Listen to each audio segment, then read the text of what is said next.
Myself, Dr. Ketan Shah, Associate Professor with New Age Commerce College.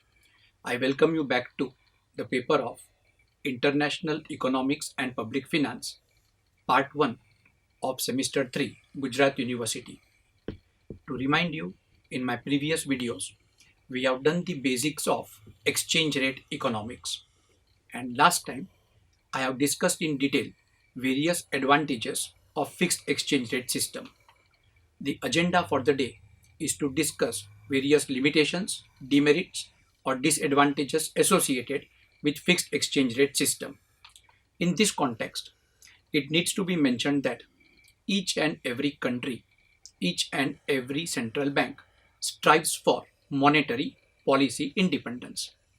Every country would like to have its own monetary policy so that it can bring about the desirable changes in economic stability. Problem with fixed exchange rate system is this, that this important independence has got to be sacrificed. For example, Government of India under this system decides 50 rupee to $1 as the exchange rate. It has got to defend this for a certain period of time.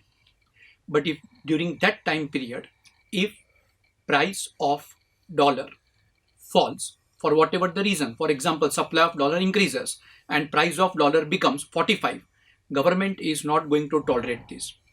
It will have to see that the surplus or abundance of dollar decreases. How can it do that? With the help of monetary policy. Very simple.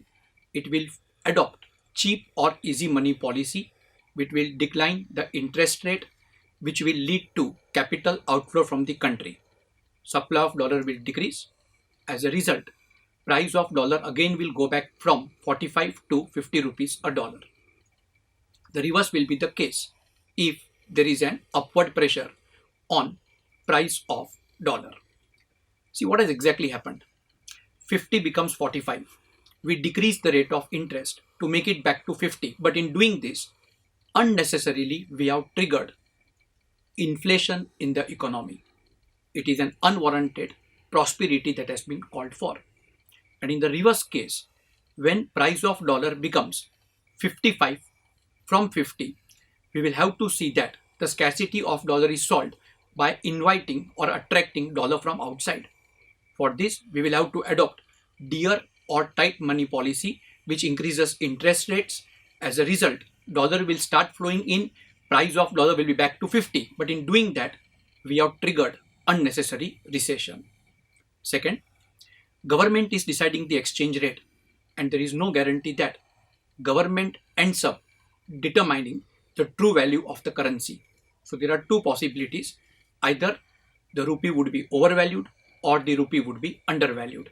Any kind of mispricing will lead to misallocation of resources in forex market.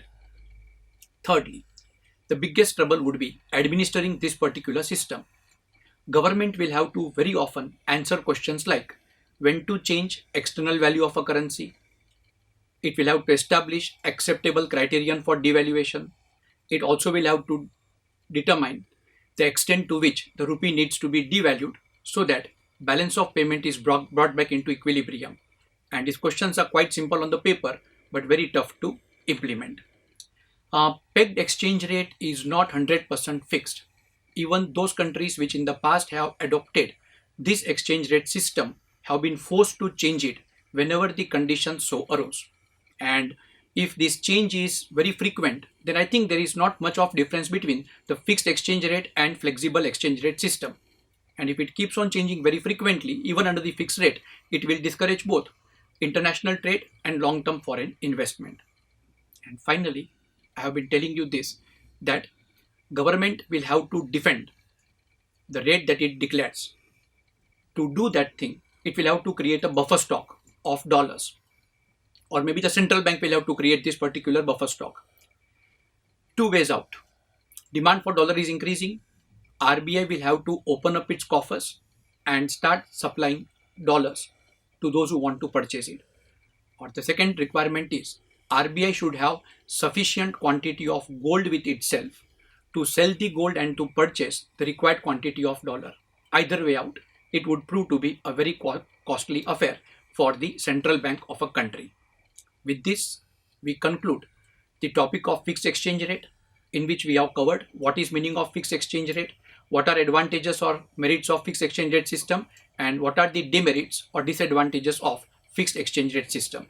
Next time I plan to take up flexible exchange rate system, its advantages and disadvantages. Thank you.